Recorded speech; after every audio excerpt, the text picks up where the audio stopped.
The boat that's right behind you is a Pursuit ST310. It is a big beast. So you can do straight down dives. The roominess of these boats, they're very well thought out. Check this out! This is called Flyboard!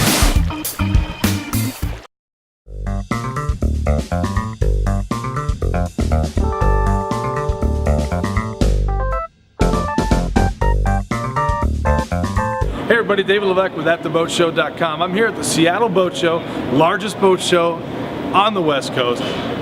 Beautiful Pacific Northwest. You got to get on down here. We're walking around the show. We're just meeting and greeting some people.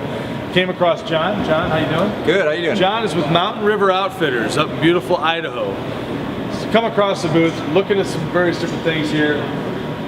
We see the stand-up paddle boards in the back here. We're going to talk a little bit about those. A lot of people know about the stand-up paddle boards. They see them everywhere. Facebook stuff about them. There's bloggers about them. It seems like an up-and-coming sport. You got two different kinds of stand-up paddle boards, right, John? You got the inflatable, you got the rigid. Yes, sir. All right, why don't you tell us about the difference between the two and what makes what you guys carry superior? So, of the two different types, there are the rigid boards as well as the inflatable boards. We carry a wide variety line of different inflatable boards. A couple of the advantages of the inflatable boards, the first is the packability. So this is what the inflatable board looks like, all rolled down. A little bit easier to walk around, walk down to the beach on the, along the shore, pull off of the sailboat than a rigid board. The other advantage is the versatility of the boards themselves. These boards can have the 5-year-old that wants to jump on and play with it, or if grandpa wants to jump on after that, these boards are going to perform equally as well for both people, whereas the rigid boards are a little bit more character specific. So they're actually designed for your height and weight, more specifically for one person.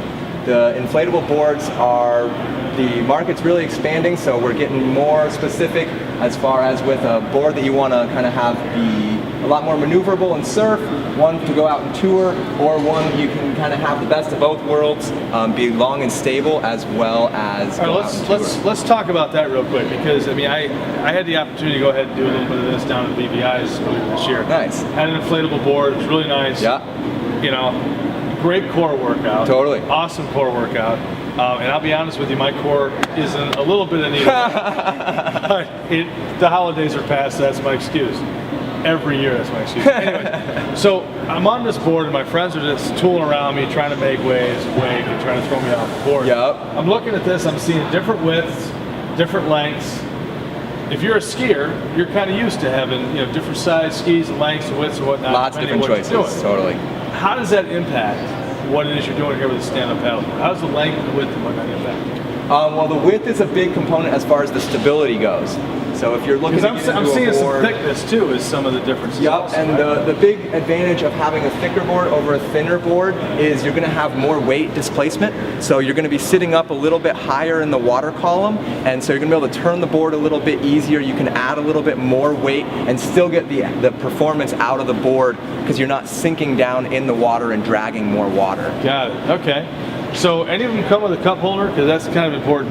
We have a koozie actually with a little suction cup, so you can stick it right to the side, surf the wave, and then grab whatever beverage of choice afterwards. All right, so I've heard, we were talking earlier with your business up there in Idaho, there's some stand-up paddleboard. Yoga is pretty big now, Yes, right? sir. Yep, we have some classes. You can do some yoga in the morning, run some whitewater in the afternoon, and do some fishing in the evening. So you guys are pretty much like up in God's country up there in Idaho. Yes, sir. That's pretty awesome. Right on the Idaho River? The Salmon River. Salmon River. Yes, okay. sir. Got it. Okay. So if we can't make it down to the Seattle Boat Show, and if we can't, shame on you, because this place is amazing, full of some really cool stuff, great people.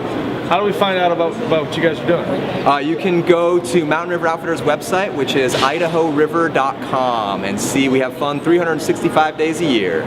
So in addition to buying stand-up paddle boards, you guys are doing whitewater rafting, you got family activities, you got a whole bunch of great outdoor adventures, don't you? Yes, sir. If you don't want to buy your own stand-up paddleboard, you can come on one of our river trips where we bring the stand-up paddleboards and have some instruction, whatever you need to get the entire family out in the outdoors for a couple of days. That's awesome, man. We show up, they supply the fun. John, awesome meeting you, man. Yeah, Love it. you as well. Seattle Boat Show, Mountain River Outfitters up in Idaho, stand-up paddleboards, get your yoga on.